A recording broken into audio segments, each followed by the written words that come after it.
what y'all trying to do? 24 karat magic in the air. Head to toe so clear. Look out. Pop, pop, it's showtime. Showtime. Showtime. Guess who's back again? Oh, they don't know. Downtown. Oh, they don't know. Downtown. I bet they know as soon as we walk in. Showed up. I'm wearing Cuban links. Yeah. Designer mix. Yeah. Inglewood's finest shoes. Whoop, whoop. Don't look too hard, might hurt yourself. Known to give the color red the blues. Woo, shit. Welcome to the show, folks. It's AnnaMarie, Comedy Hour on thepowerofvoices.com. And I have two special guests tonight. We're going to do something a little differently, although they have been in the stand-up comedy, shall we say, stage arena. This is going to be something a little bit different. Still in the line with comedy, but there's always something new to learn. And I'm sure we get a lot of funny going on anyways, because it's these people. And so this is Max. And Max, first of all, you got to give me your full name. Because you said it, I mean, because if you guys know me, I fuck up people's names every time I'm on the show. And I usually joke and say, well, that's because the white guy's got normal names yeah. So what I'm thinking is like your name, I ain't even going to go there. It's Schlossberg. Yes. That I got right. But the extension of like Max, that's Maximilian. Just Maximilian. Get out of here. Maximilian. That's like a sinister Maximilian. Yeah, no. Yeah. And that's it? Maximilian Karl Friedrich Schlossberg. Okay, so anyone who thought I could say that, you're just wrong. Okay, I get a free pass. And it's Paul Loudon? That's it. That's not it? as crazy, sexy, Nazi as it's- Max is. Yeah. But wait, even though, that being I'll said... take all the compliments and just deny. Just won't accept the bad part. Even saying that, though, I sense the little accent you have, or where you from? Me? Yeah. It's because I speak clearly. Yeah. No. What? Come on. No, it's See true. that? Yeah, It's you Because speak clearly. I'm a certified language instructor for non-native speakers. And for many years, I've been working with diction, pronunciation in language schools with people from around the world. So I speak so clearly, and I often eliminate certain parts of normal English that people think I have an accent. That's brilliant. Yeah. What did it say about him, though? I'm his best student. So. Yeah. Well, I mean, basically, you try and eliminate, like if you were going up for a part, if I had to speak with an accent, or are you like that kind of coach or that kind of advisor? I'm the person to eliminate accents. Wow. Oh, so you would get rid of his accent if they needed New York or Boston? I would make it so generally that people speak and sound as much as possible in a native language of English from whatever non-native language they speak. That's wild. I love that. That is because I've never met what you do ever. Right. So that means there's a plethora of knowledge that my brain could obtain from you that is like fresh, new, and intriguing. Drinks will do that. But in the meantime, I want you guys to tell me what it is that you do exactly. Because you did do stand-up, but now you're into Actor. No, I'm and I loved doing stand-up. But eventually you just love one thing more than you love another. And so I was like, I'm going to dedicate myself just to one thing, and that was acting. But doing stand-up was incredible training for acting, and especially for acting in comedies, which we've done together. And how long were you in stand-up before you decided to switch? No, I did it for a year. That's it? Yeah. Right, there's a lot of haters out there going, what do you mean he switched? Remember we had that conversation, and you notice a cleft chin, so he can get that, right into acting. Because there's a lot of comedians. Cleft chin. Yeah. That's my talent. That's his talent. Yeah. But I got it. See, both of you have a Under little his bit of that special going on. skills. Yeah, I said cleft that's chin. it, It's cleft on chin. my resume. That's very distinctive. They look for that, So Kirk Douglas has one. Yes, he does. He did very well. And he did pretty There's fine. a lot of actors With wonderful cleft But, chin. I have a cleft forehead. You when I have a furrowed brow, when I find what you're saying to be confusing, yeah. and that's on your resume. Yeah, well, we're on the radio and I'm making faces. That's what an idiot. Yeah, that's a good. No, Really you're don't actually- know. I don't know the medium very No, man, well. there's a camera There's a right camera, there. dude. You were on. Oh, You were on I didn't- YouTube Live, and Oh. they can see us They here. can see you. That's Good it. thing I was going to do some inappropriate stuff later. That's so okay. I No, we appreciate look you forward telling to me that. We do, Yeah, we and encourage that here. we encourage that here Yeah, because absolutely. that's all about comedy. Although, if we ever went into the general population as far as radio went, and I had to clean it up, which Do you think you can be as funny in comedy without swearing as in writing? Because you in saying what you do, you're also on the other end of that. You guys are both into the movie, TV, screen kind of thing rather than Yeah. doing the stand. Okay, Well, so I'll Yeah, answer the exactly. question you asked before to Yes. Max. Is I did stand up straight out of high school. I did my first gig just after my 18th birthday, and then by the time I was 20, I became a middle act, and I went on tour on and off for the next 3 years. wow. But it was very difficult for me because I was also going to school at San Francisco State. So I'd be in class for a month, and then I'd be on the road for 2 months in Pocatello, Idaho, and Utah, and other places. Then I'd come back and try to catch up. And at that time, the boom of stand-up had already hit. It was on stand-up comedians, comics were on TV a lot, and it lost its mojo at the time. So that's the reason I stopped. Not because I didn't like it, not because I had difficulties with the late nights or being around other stand-up comedians. I enjoyed it. It was just a matter of being able to attend classes regularly and be able to be on the road simultaneously. That's a lot. Mm-hmm. Yeah, and something would get lost in that translation. And sometimes you would break even. You get paid, $200-$300 a night for, let's say, Friday, Saturday, and a gig on Sunday. Then you wouldn't have anything Monday through Thursday. Then you'd be traveling, and then you'd be in a hotel. And the dates that you're not booked, you wouldn't get paid for the hotel. So Oh wow. yeah, it was a So- give and take. Sometimes I'd break even or spend money in order to go on the road and entertain. Wow. So you had to be real savvy with I where you admire spent that that. so much Yeah. though, because obviously I love stand-up comics and stand-up. It wasn't for me, but when I hear his stories, I'm like, that sounds amazing, man. And I didn't think of it as training. I just love had it. no idea. I didn't know what else to do or what else. I was just asked. I was in the parking lot with my friend after basketball practice, and we're just making jokes. And he said, "You're funny. Really? Do you want to do stand-up?" He was a guy, Antoine Lincoln. He was from Castle Park, and I was from Marion. And we were just chatting, and he said, "Hey, I'm doing a show. Do you want to jump in?" So I went to Blockbuster. That's when Blockbuster actually existed. Yeah. I remember that. I rented yeah, as many stand-up comedy specials, and I watched 2 to 3 every day for the next What was your 14 favorite days. one? If you They had were to all name- different. They if were you had all to different. name one from that time. What was It was a one? before and after. It was Richard Pryor before, when he first started doing stand-up, because you mentioned people who are naturally funny, Yeah. and it was him bombing, and it was an absolute disaster.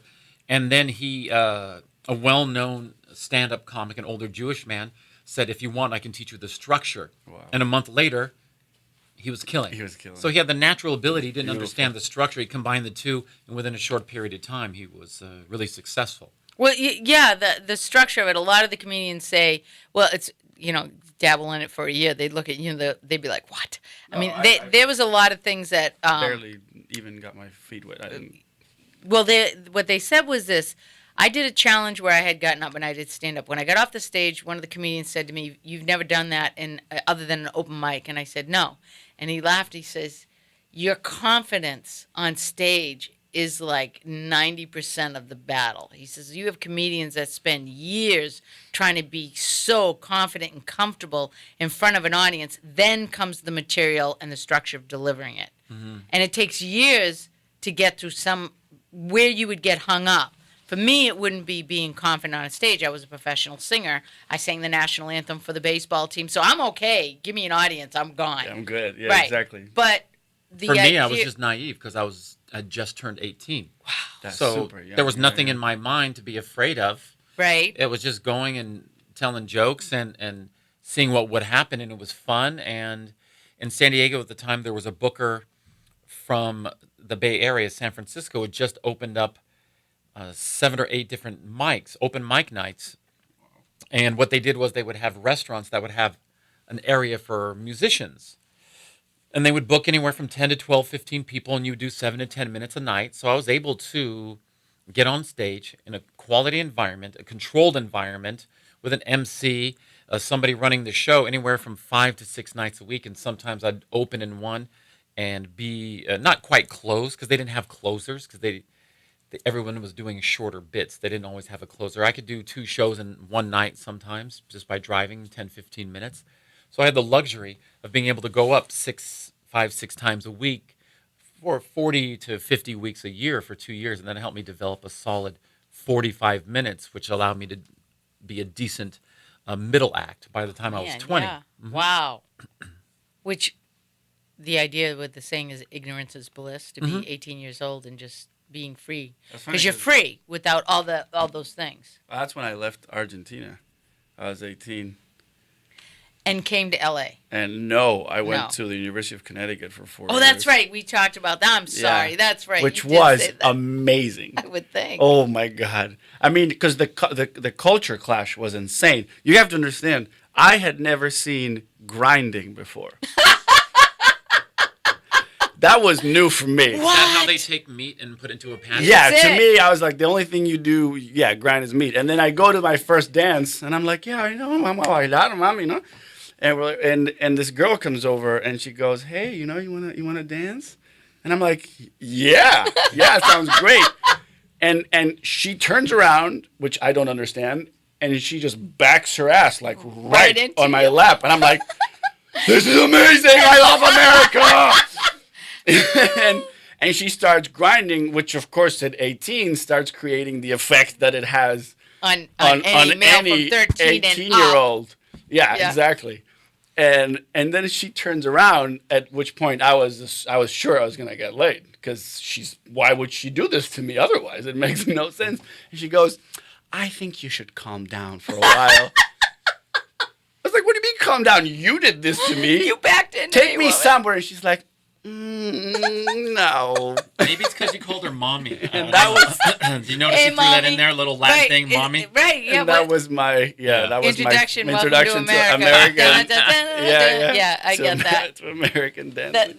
That is something that. Well, I mean, when I met the guys that we were out in a club and they had just walked in and they were from Venezuela, Right. which they actually call Venezuela because you go to Venezuela because they cannot pronounce V's. In fact, the guy Really? was crying because I'm so sorry, my girlfriend Vicky. You what? Vicky? Who? My girlfriend Vicky. She's going to come. My mother, she's bringing her. I did not tell you I have a girlfriend named Vicky. Those are the people that pay me $100 an hour to pronounce the letter V. Yeah. True, right? True. So, I mean, in the experience of, like, my experience of the culture from Venezuela was how much these young men their families were so involved in their lives and Yeah. making sure they were monitored and who they were seeing. Like, I had to meet his mother. Even the girl you're cheating on Beaky with, I have to get approval as being, this is the slut I'm dating. No, Yes, it's you like- can cheat with her. It's Yeah. okay. You know? Yeah, Max Exactly. actually has a chip in his wrist. He got it removed 5 years ago. Yeah, Exactly. it's Yeah. amazing and cultural difference, but that embracement of America. But what they said was exactly. that they were taught that American women are these wild, free body giving sultresses of sex. So you have to go to American colleges because this is where these things happen. And I'm like, That's what Max heard. That's That's why he what I went. was saying. Yeah, He's- instead of yeah. back to Germany or something, yeah. Yeah, and I'll say it wasn't too bad. no, yeah, I would imagine. Yeah, it's tough being as homely as you He's are. gonna But op- anyway, he's going to open up his own cafe Yeah. called the Daily Grind. It's because I had Yeah. an accent. yeah. Yeah. It's for acting. Well, you back in. Yeah. He's You gotta actually back got in. that's It's a that's- 2-for-1. yeah. 2-for-1 if you back in. Yeah, because those things where if you try and get in the other way, it shreds your tires. Those little Yeah, right. You hit me if you don't back in, you get That's you right. get your The rear end daily shredded. grind, The man. Daily Grind. daily- They'll be full grind. of actors and writers and comics just on their laptops, angry, just like, this is gonna be great. You'll see. Yeah. Well, I have to say this about do you write comedy, Paul? I write sketch. I write short Yeah. form. And he's okay. very good at it. Thank you. He's I very feel good at confident that from my years of stand-up and for a 10-year period, I created a live show called Channel Surfing where I did an hour of sketches, and I did it 3 to 4 times a year. But it was a full production rather than just what I call kind of modern sketch was like 4 folding chairs. You got a handsome white guy with a collared shirt. You got a cool-looking brother. You got a really hot girl. You got a heavy-set girl, and then a nerdy guy. And they all have folding chairs in their mid-20s and early 30s. And they just get up and they do funny little bits. And I chose to do something different. I chose to put a higher production value. So we did full choreography, costume change, makeup, depending on what it was. At one point, there were 2 short sketches that were 6 minutes long, and during that time, I put on full mime makeup Oh, and did an wow. entire 7 minute sketch where I was full mime for the end of the show. And I did that on on and off 2 to 4 times a year, depending on life and money and availability, for about a decade. And eventually that evolved into me filming them, which is now What we did together. which we did together, and Yeah. I Right. Yeah. and I ended up incredible. filming over 90 minutes of the content in full production, which is now on YouTube, if I can say, Channel Surfing Yes. Studios. Yeah, we really want you to promote and Yeah. let people know where you are, what you're doing, and how they can find you. Because, I mean, this is what I started to be about you. Mm-hmm. Because most of the industry don't give a shit after your jokes are done. Yeah, see you later. I really want the ability to have people understand there's more than the joke. That's the great thing now with if you have a small group of incredibly talented technical people, and you have a certain amount of production experience, and you put a decent level of integrity into your work, you can have a high quality video that's funny, that's good, and it sounds good for a minimal amount of effort compared to, let's say, 5 years ago or 10 years ago. Right.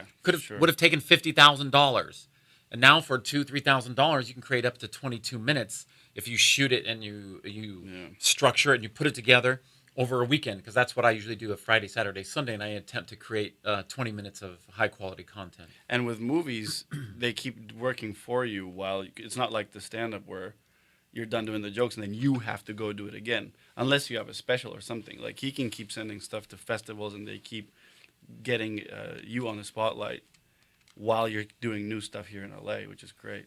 Yeah, it is great. And the reason why, I want to bring this up is because I find that, and this is from just an outsider opinion, going to the clubs, I'm like, there's so many, it's like, that's what I said to one of the guys. I go, it's like the comedy clubs, not just like, but they're like your pimps. And you guys are like the hoes. And you're like getting screwed because so many of you are here working for nothing. Are you paying? And then you bring your friends to see you. They have a 2-drink minimum, which, by the way, ain't cheap. You're going to drop money that's, I mean, you're not going to go to 3 comedy nights a week unless you're really making it well, because LA is so expensive anyways. And so to try and get comedians to try and think outside the box, like when I have them on, I'm like, you need to blow this up on your media.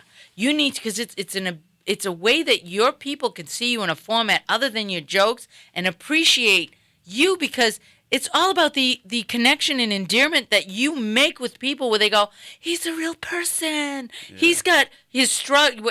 And I mean, they do. They share a lot of their struggles and what they do. But if you're not utilizing, this is on Facebook Live, this is on YouTube Live, and then tonight it's live, and then we archive it. So if people miss it, you can promote it again. And I just sit there and going, and you guys don't do shit with it? That's crazy. Every aspect of this industry is how good you are at using what is available to you to promote yourself for the least amount of money. It's free. So, it's amazing. Two aspects of success for that is skill and marketing. There are often incredibly skilled people who don't market. Right. There are people who market who aren't as good as the others. Now, this is a whole new world for me. I don't do stand-up anymore. And when I did stand-up, it wasn't like this. It was different. But from what most comedians will tell you, and I'm sure if you had them in here, you bust your ass in L.A.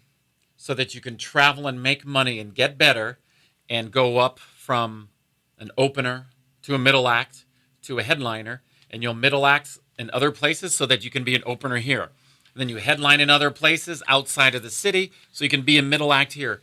And if I remember correctly, the average stand-up takes about 8 years before they even start to earn even a fraction of money. I was in a rare situation because they didn't have other comedians who were 20 years old.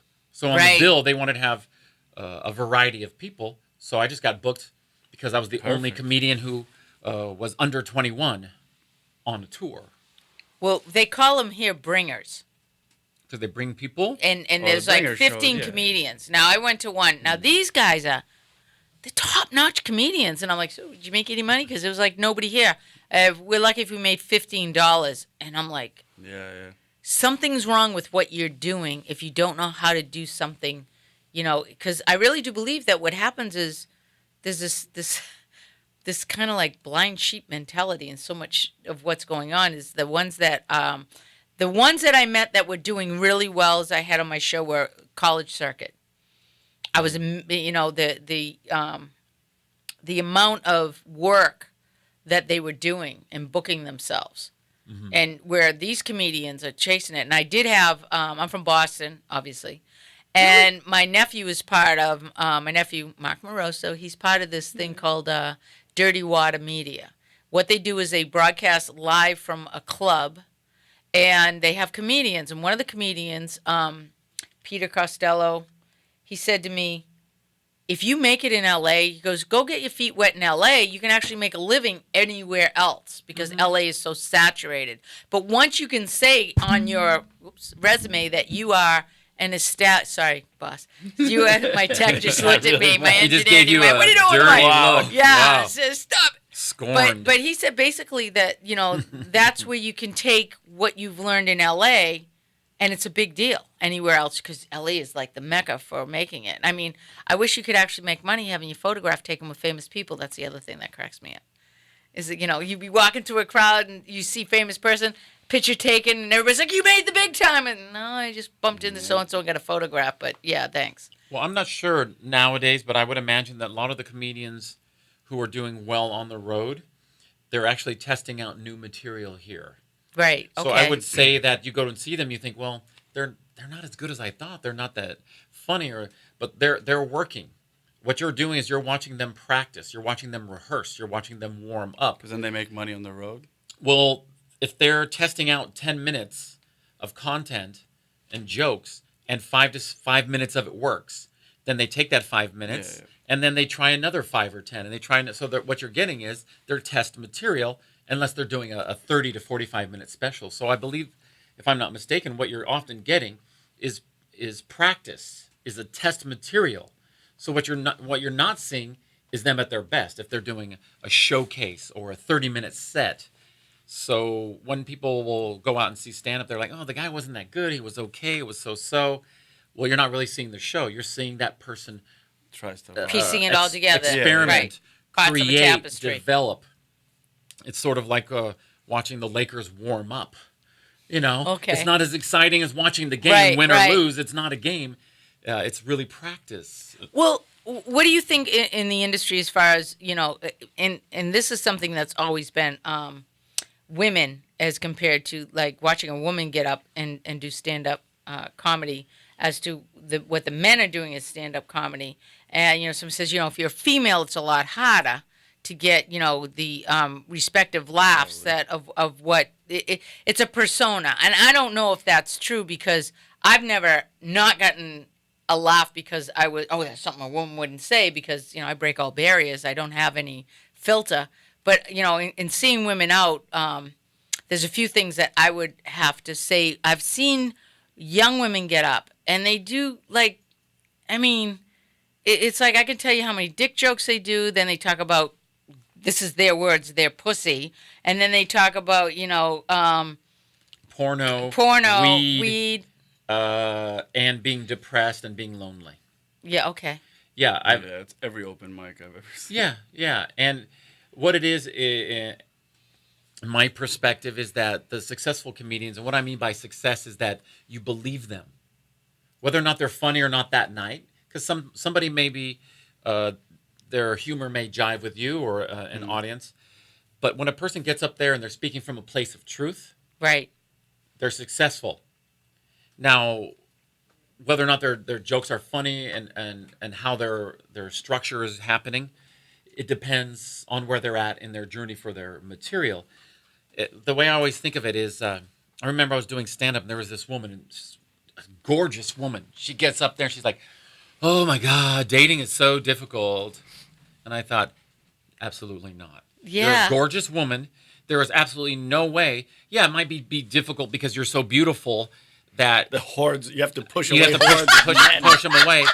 But with a zapper, be like, but in to a say cow it's difficult, it's difficult to meet men and this and that. So when it's not coming from a place of honesty reality, and truth, you immediately lose the trust of the audience and you fail. And they know within 8 to 10 seconds if you're being like, honest or not. They're like, that I don't believe that was one of the discussions I had with Willie Barcena, he said that, and it started just our conversations, and I'm telling stories, and he looked at me and he said, if you did that on stage, because it comes from a real place, you allow yourself to be vulnerable. When the audience feels that realness, that your ability to lay yourself open like that, that's when you become genuinely funny. And it wasn't just him. Sammy Obeid was talking about a girl had actually broken up with him, and he was like crying on stage, but he worked it into his bit, and the audience was like just roaring, So yeah, in saying that, I don't know, a year for comedy doing stand up for you. That's it was a great experience, and it definitely made me a better actor for sure. right, but that's what you came here for, right? Acting. I'm guessing with your persona, your look, and all that. I came for film, and then I did my master's at the American Film Institute. So I got to try. Your masters. Producers, yeah. Wow, I'm impressed. Thank you. That's Yeah, that And so then I produced a couple of films, and I was like, this is not what I want to do. And then I directed a couple of films, and I was like, that's not what I want to do. So I got to learn about everything that goes on, and I got to try a lot of things. And I knew that it was acting, but I, didn't want to admit it because it's hard. Well, but doing the year of stand-up that I did was invaluable for acting. Well, it was yeah, I would incredible. think. And actually, what I loved is, I don't know how many people do this. I stole the way that you work a joke to write plays, and 2 of the plays that I wrote got produced. no, wait, back it up. Explain how that applies. Well, because I don't know how many playwrights go to open mics and actually try out their material as a conversation between 2 people, because that's what the play was. It was just 2 people, both of them. And so I would literally go and write the conversation, and I would sit across somebody else, and we would go on stage into an open mic and have the conversation. And if it did really well, then that would go. And if it didn't do well, I'd go back to the lab and rewrite the play until it was really funny. And I don't know how many playwrights did, and I totally stole that from how Comedy is done. Because it's like he said, exactly. doing that And over. the one that I'm the most proud of, and I think you got to see it, was one. It was With a the play. puppets? Yeah, that one. See, I knew.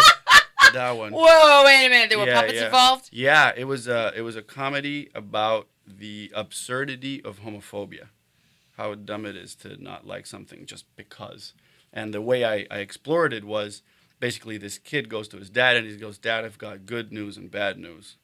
And the dad goes, "All right, give me the bad news first." And he goes, "You're a good dad, and I'm really sorry, but I'm gay." And the dad goes, "Oh, yeah, we totally know that. That's good. Fine. Oh, finally, you're out. That's good. Good. Yeah, that's fine. What's the good news?" And he goes, "Oh, I know what I want to do with my life." And he goes, "What?" And he goes, "I'm going to be a puppeteer." And the dad loses his fucking mind. He's like, "No son of mine is going to be a puppeteer. Not under my roof. I raised you better than that." That's brilliant. And in the play, everything that has to do with homosexuality, the dad is like, yeah, go do it, experience stuff. And everything that has to do with puppeteering, the dad's like, "No son of mine puts his hand in a fucking sock. No. And so it really, I like that. It was about puppet phobia. That's brilliant, puppet phobia. Yeah, but it really showed that it could be that weird to be like, well, I hate puppets. Why? Well, just because I hate them. Right. There's no reason. There's no rhyme. Right. Somebody just taught you that you're supposed to hate them. Well, and you hate puppets. and there's so much of that, with comedy. I always said it's the mirror of truth with a smirk on its face. Absolutely. And go ahead. No, I have a... No, after you. No. No, me. no, me. You. No, But wait. it's amazing because just like when I did that play, people would come over afterwards and tell me how much it meant to them. The nicest, or one of my favorite ones that I did that I was trying out when I ever tried stand up was and it's gonna get, but it was one about rape. Well, that's boldly going where no man has ever gone before. And no, but that's why I want to explain that. I knew where this was going. That's why I started laughing. Yeah, so my sister beat the shit out of a rapist. And I asked her, I was like, "Can I please use that story? Because I'd like to promote that message. I think that's amazing." And she goes, yeah, please do it. And so I would open, and I was like, "I'm going to talk about this." And of course, immediately was like, "Oh, it's a man," and And so the joke was that I think that we should use convicted rapists for something good. Like, we should set up a fighting center for women where they learn to fight. But instead of punching a heavy bag or instead of punching a dummy, they get to learn how to fight by beating the shit out of your very own rapist. Which is much better than just throwing them in a cell. And it's like, it was great because it tones your abs. Like, if you've never kneed somebody in the balls for 20 minutes, you don't know the abs that it gets you. Right. And the sportscasters can all be puppets. Oh, yeah, exactly. Good job, boy. She got a real cross. We had this, like, it was like one of the tags was the 800 number that you could call. So we delivered the rapist to your door. And then you and your girlfriends beat the shit out of him with dildos. Right? It was this whole thing, but what meant the most about that bit was that after the show, inevitably, women would come up to me and tell me, "Hey, I was a victim of many kinds of sexual abuse, and I've never been able to laugh at the subject matter until you showed it to me in that way." That's the brilliance of comedy. And I was it's like, why "This it's is why amazing." it's why we have comedy. Yeah. And that was one of the questions too, where we're in such an overly sensitive. Oh my God, everybody's so overly sensitive about what you can say, what you can't say, what groups you're going to offend, what you're not going to offend. Is how comedy has become, this minefield. But you can turn them. Well, yeah, I obviously, feel like you could can do turn that, them. that might be your calling, Max. This was a bit, and it's also one of my favorite stories. I was walking down the street. You've heard this one with my friend Mateo. Mateo is as gay as the day is long. Very smart man, but he's like, "Hi, mommy, it's so nice." There's the mommy again. Yes, it's nice. And we're walking, and it's like, Max, you look nice for a straight person, I guess. And I've never seen someone hate another person before. It's really weird. But we were walking, and somebody passed us, and he's very loud. And you heard the guy go, "Fucking faggot." And I froze, but Mateo was right there. And he goes, "Excuse me, I don't know if you know this, but a faggot is just a bunch of STs." That's what it means. It does. So if you want to insult me, you're going to have to do much better. Cool. Right? And you could tell that this guy had never had anybody fight back before because he was like, And in a Hail Mary attempt to do something, he goes, "Fuck you, cocksucker." And Mateo was right there, and he went, "Cocksucking. Papi, I told you to insult me, not to turn me on." Right? Yeah, brilliant. But And that's somebody. And that's politically incorrect if you want. I say all these words, and the audience would react to that political incorrectness until they liked the story so much they would bring them back, and then they would bring be him okay to life with it. Yeah, in a very beautiful way. yeah, exactly. I mean, really, I love that story. But it is. It's the truth. It's how you create. One of the things that somebody had said to me about me talking about coming out here and like I touched on with you about writing my life story and having it become a movie, and somebody said to me, "Well, I have a story. Everybody has a story." I go, "But the thing about the character in something that you're going to write is if people don't fall in love with that character and genuinely want to cheer for that character and become a part, it's a part of them. You're actually reaching somewhere inside of them, and you're pulling out something within them that they can actually say, that's me. I relate to that. Yeah, I relate to that. Yeah. And the beauty of genius writing is being able to do that on any level of subject matter, because I don't care what you talk about. If I haven't experienced it, I know someone who has something close to me, and my awkwardness about how to deal with that is where the communication and how to openly express it is just closed, because people are awkward with everything. You can pry that open. You can pry that open. And there's a lot of comedians that talk about things, and I'm sure when you write about things that you're that I don't know the material that you choose, Paul. The material I have is very universally clean. I do more absurd things. I do more silly, over-the-top, slapstick type of stuff. So rarely, if ever, does anyone say, I think you went a little over. Yeah, I don't find myself interested in anything that's edgy or controversial. I don't want to put my energy or my passion in something I'm not interested in, because the result will just be only a failure. So I like real people in exaggerated situations. For example, the short play that I did, which I ended up filming with Max, is a restaurant where the waiters and waitresses help you evaluate who is the bad kisser in the Oh, relationship. I watched that. I loved sent that. you that. He sent me that. It's so silly and It's so ridiculous silly. and over the But top. But it is, but it's not. I mean It works. this is I've talked about it on my show about, I always said instead of these dating sites, Tinder, which they ought to just call, fuck me is us, is That was the original title, but That's they the original was Right. already taken. Yeah. So Yeah. but very bad tasteful kissing. porn site. It's like if you can't kiss. Okay, so I said, well, they ought to have a website called Just Kiss, because that's it. If you can't kiss, we ain't going. I did it again. Like it's my Italian just flying around. If you can't kiss, why would you bother? So when he sent that to me, I went, oh, this is hysterical, because we talk about it a lot, about the premise of good kisser versus bad kisser. And women will tell you more stories about bad kissing, because, the guys will say, like, what did one of the guys say? I've had sex with a lot of women that, but I've only kissed, because kissing, that's the ultimate. That's real personal. That's this. But I can have sex. Where the women were saying, yeah, I ain't interested in his dick if he ain't going to kiss, I just forget it. well, that came from a real story. It was in high school, and just a small. In my high school was very small. It was a private school, so everybody knew each other pretty well. And there was a female friend that I was friends with, and we ended up making out every weekend for like a few weekends straight. And then we realized we're not a couple. We're not compatible. Let's just continue to be friends. And we did that. And a few weeks later, this guy was telling me, oh, yeah, 2 months ago I made out with so-and-so. She's a bad kisser.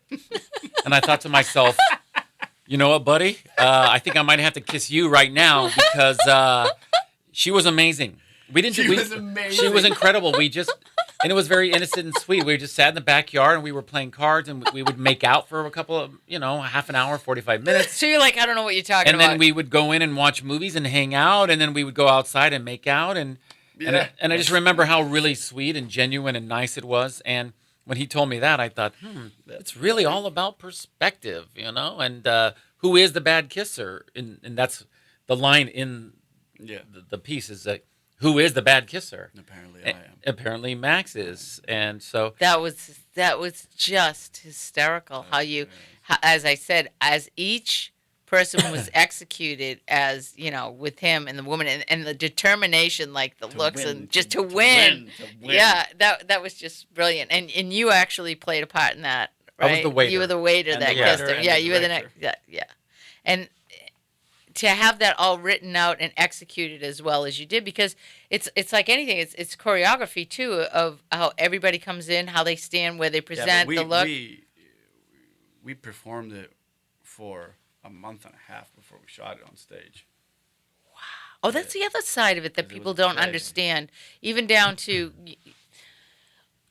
the execution, the work that goes into the final product, the repetitiveness of what goes into that final. Yeah, I know that's like the comedians saying, they keep getting up no matter how traumatic it is. You refine grind out it. the talent. Yeah. Absolutely. Well, for all my sketches or plays, especially sketches, I'm always fascinated. I get booked to do web series and in different plays or a different show, not plays, sorry, anything filmed or shot, and I've never rehearsed. However, with my stuff, I rehearse once or twice a week for a month, so that I can get all those moments and those movements and that timing and that pausing, so we can have it down. And then when we get on the set, like when we worked with Max, and we did it in front of the audience. They did it in front of a live audience. Incredible. And then even the other ones, I still rehearsed. When I got on the set, I never had to direct anything. I would just say, "You guys ready? Let's go. Let's do it." And then we just did it and did it and did it. And occasionally one or two things pop up here and there that are different or unusual, but it doesn't really affect it one way or the other, because we've had the timing down.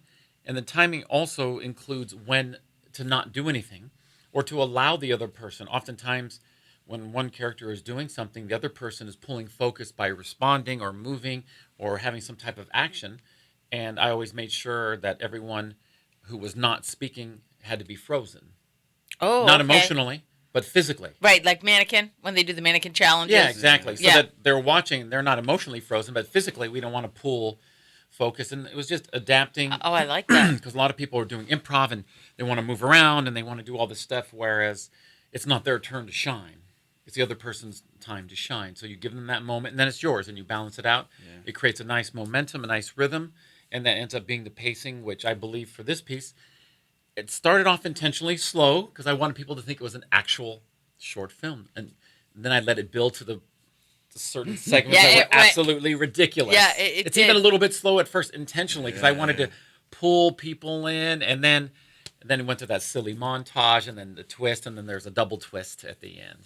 That was like I said, the brilliance of how that ended and how that it just was well done. Can we put a link to that whenever this comes out? Can we we can do that. I usually if it's all right, if not, just cut me out. No. I love doing anything that promotes the artists that I have on the show. Oh. And like I said, that's what this is what the format was, is I wanted to do a comedy show for comedians, and it's all about you. And what I do obviously is I just have fun. Like I'll ask all the time when we're done, hey, you guys got any, critique or anything I can do better? Or, is there something? And usually the comedians are like, yeah, we had a great time. Keep doing what you're doing, because what's going on in the industry as far as like, if you do something, somebody copies it. So like you'll see a lot of shows where they're doing these podcasts and people are drinking and, everybody's getting like, and which is fine. I mean, I don't mind that, but, like I really wanted to set this apart of what everybody's doing. And then I'm like, comedians will talk, but they got more to say than their jokes, like I said. So what is it, the art of it, and when people listen to it that are in the industry, I love the fact when somebody can pick something up from the show that they didn't know before in this industry, because there is so much. I mean, I'm sitting here like in school as far as what I'm learning being on this side, listening to comedians talk about, and like you were talking about, the rhythm, the timing, the pause. Oh, and you said, you never heard about that? I'm like, no. Yeah. One of the first things that they taught me, because you were talking about rhythm with your walking and then like hitting center stage and then delivering the punchline. The pacing. Yeah. You see and I asked about that because, Chris Rock does it, you'll see him, and you see a lot of comedians that'll pace that stage. And then there's some comedians that just stand. Yeah. They're just shooting the shit, standing in one position. Everybody develops their persona. But one of the things that helped me the most was when I learned about pacing as far as the pause and then hitting the punchline. And then you almost train the audience to when they're supposed to laugh, and then they get really relaxed because they know when they're supposed to laugh. And then I told you that I love that line about my full name is Maximilian Karl Friedrich Schlossberg. It's like, why did my parents give me such a long name? It's because they wanted for women to know, hey, it's going to be a mouthful. And that... Yeah, but it's like pause, and the audience almost goes forward, and then... that anticipation. Argentinian steak or German sausage, or a combination of the two. My bratwurst. Yeah. Such a guy. There's something to be said about what that... Right, where that goes. As far as you know where it goes. Yeah. Oh, it's exactly. So yeah, I'm a I could lead into that very easily. I was here to help you, so I figured we're not done with the joke just yet. Yeah, I set you up, but that's improv does that. Yeah. Like I had a gentleman. He goes, "Well, you get a trusted person when you do improv," and I'm saying, like, what's the difference? Well, you work with a group of people. Well, how does that work? And he's like, you have something, they rehearse it, and it's like acrobatics with words. So timing is everything, knowing if you drop, somebody else comes in and maybe he's really good tonight and I'm just totally fucking off my game. But the audience doesn't know that. No. They're not seeing the inner workings of what you as a comedian. No, it was like amazing.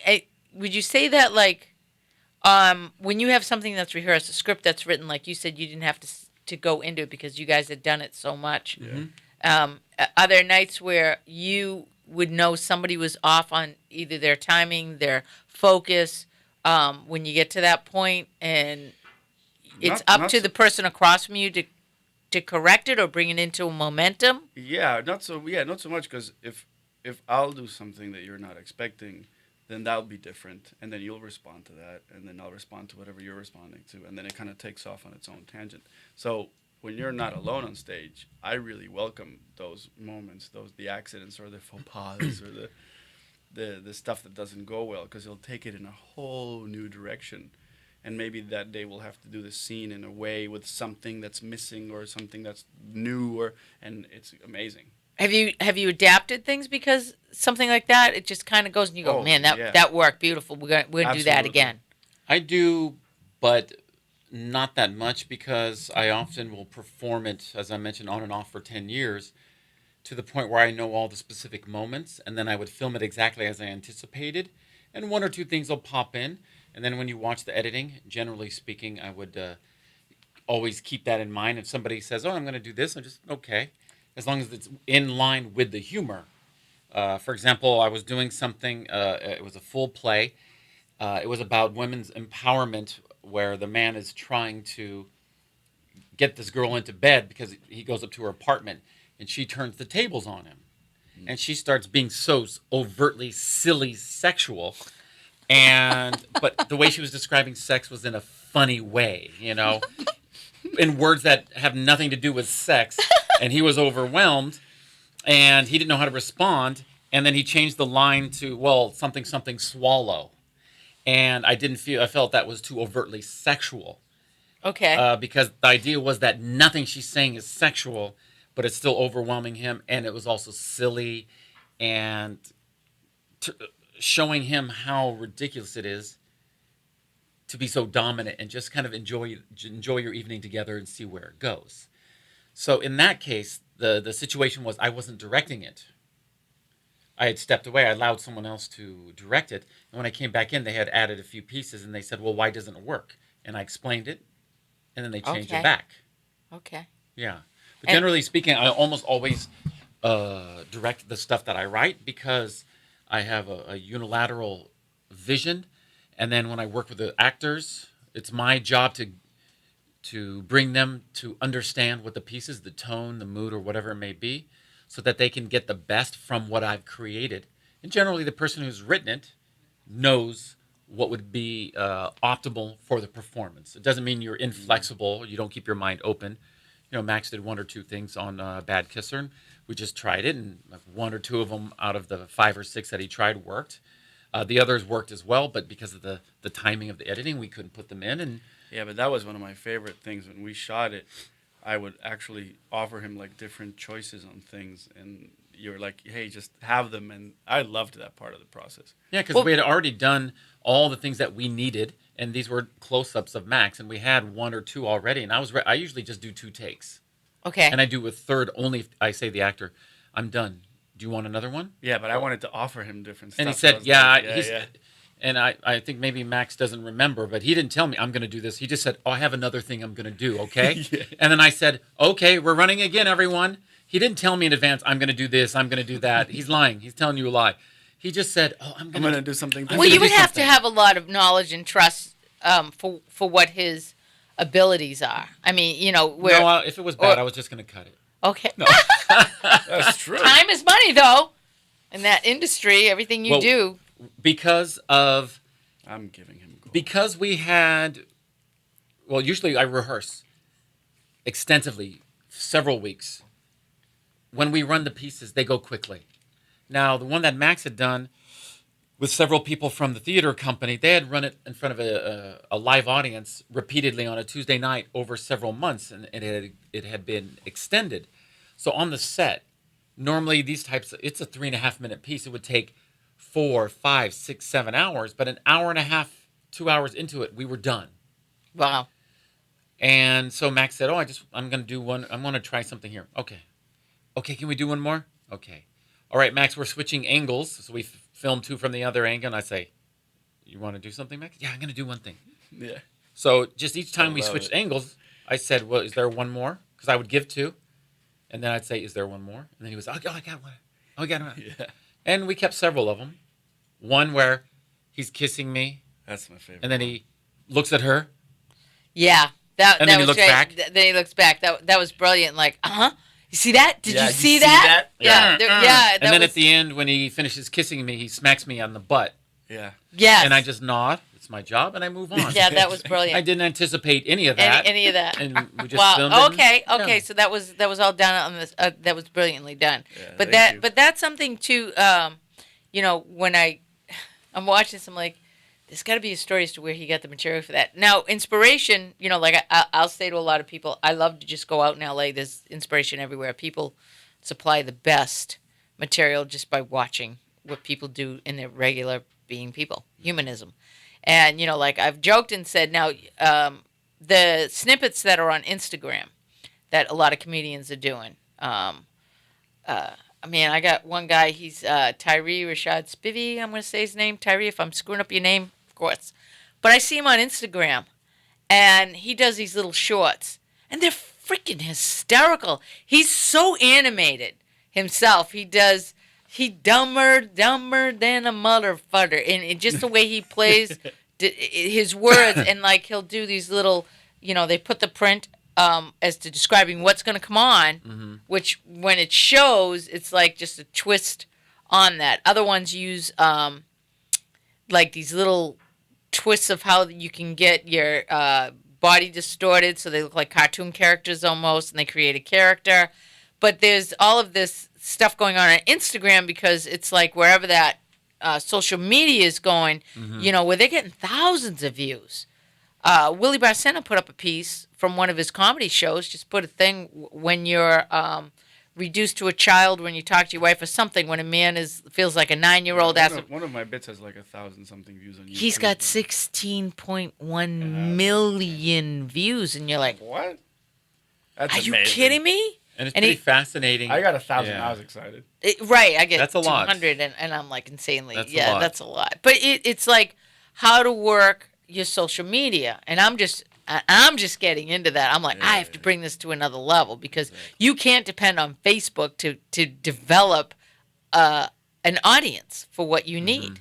So somebody suggested you should ask to be on other people's shows, AnnaMarie. Get your face out there as much as possible that people are going to recognize you.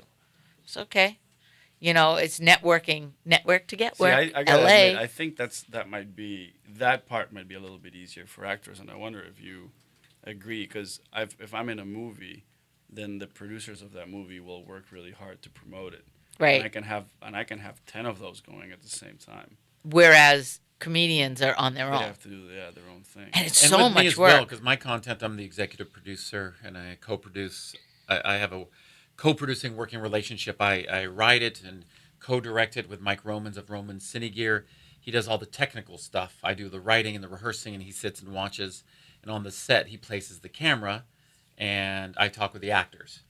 And our challenge is that my material is so different. A lot of the material today are exaggerated people in real situations or exaggerated people doing exaggerated things in short clips.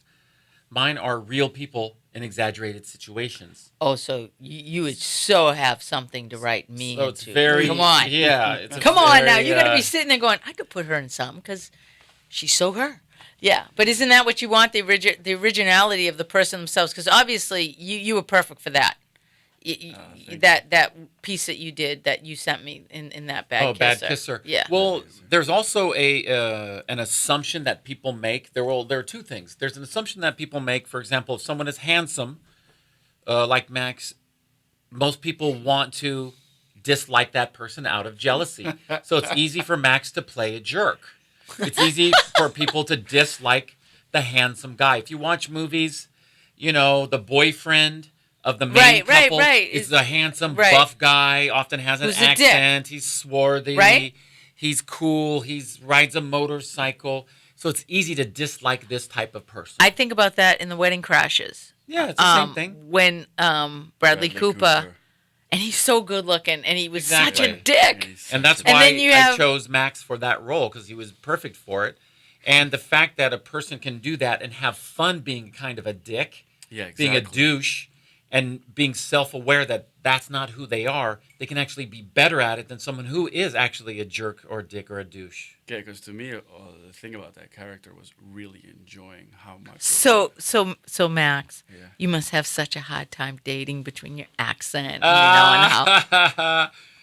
You know what's funny, Max, is I usually am the one that plays your role Yeah. in the live show because I didn't have any hunky dudes, so I always played the role and never got as many laughs. Don't slight yourself. You're a very handsome man too. like- But I'm not hunky. But yeah, he has that. It was a European thing that he's got going there, and where That's why I wear the this the hat. accent. Really? Peace, love, and understanding, or is Yeah. that 2 minutes? Yeah, you got that right. Oh, my okay. timer. Oh, my And goodness. usually people always say that. Gee, I can't believe it went by that fast. Channel Surfing Studios Channel on YouTube. You said promote it, right? Make sure to go to Channel Surfing Studios, because if you go to Channel Surfing, it's a cooking show. and if you want to make omelets or a nice souffle, that's a great place That's to a great go. place to do it. But make sure that next time you're sitting around, you think, I just want to watch some silly videos of, people, real people in exaggerated situations. I should just channel surf. But don't forget to go to the studio, Channel Surfing Studios on YouTube or channelsurfingstudios.com for the website. Yes, and please leave comments how you would like him to write Anna-Marie into a piece so you can see me do what I exactly. do best. Yes. Exactly. That would be And great. we have Max play the opposite, the hunky dory what? Dick? Hunky dory. That is not right. That is not. No, actually, but it's what he does is true because I definitely get a lot of lovable rogue parts, like Okay. scoundrels, and I really enjoy them. Oh, I would think. And by the way, if you ever have to do a gig, I'm sorry, you've got that. You with the accent and that you doing your friend there. That was brilliant because thank you actually create a very lovable character. It's like I love the attitude because all my friends from Fort Myers that are in this. And Renee, I know you're listening. Renee Hilmar. You go down to the bar and you make sure you tell everybody that I could not help but think about every one of them when he was doing that. And So I love that I get to play that kind of character a lot. yeah, and to say that you have what you have going on that you just promoted, and what do you got? You just acting? Is there somewhere that you want to drop a few where you are, where they can see you, how they can find you, if they want to follow you, what? If they want to creep on you, Max? Where are you? They should Instagram me. I put pictures Merlin09. That's my Instagram. Merlin09? Yeah, it's all words too, no numbers. really? Yeah. all That's words. you want to make me Merlin. work for it because you know go ahead, numbers. make it more complicated. Yeah, in that's a good the world that we idea. live in. Yeah, and I get to post pictures of all the projects and movies, and because I definitely recently had one of those moments when you're like, I can't believe I'm getting money for this. We were like in a hot tub with this beautiful Chinese exotic dancer. Oh, sorry, we don't have time. And we're like, we're doing takes in the pool. See, that's jealousy, which doesn't look good on him because he does very well. He doesn't say this, but this man does very well. And we're doing takes in the pool, and while we prepped the camera, we were in the hot tub, and there's a picture of that in the Instagram. Well, it's You the heard Oscars, it here, they're wrapping folks. it up. That's it. Come back. We're going to be here next week. I am looking forward to my guests next week, and we are going to have another blast. Thank you guys for being on. Thank you so Again, much. it's Anna-Marie, and then Lee, take us out. Look out. Pop, it's showtime. Showtime. Guess who's back again? Oh, they don't know. I bet they know as soon as we walk in. I'm wearing Cuban links, designer mix, Inglewood's finest shoes. Don't look too hard, might hurt yourself. Known to give the color red the blues. Shit. I'm a dangerous man with some money in my pocket. Keep up. So many pretty girls around me and they're waking up the rocket. Keep up. Why you mad? Fix your face. Ain't my fault they all be jocking. Keep up. Players only. Come on. 143 million people listen to radio online. Will your voice be heard? The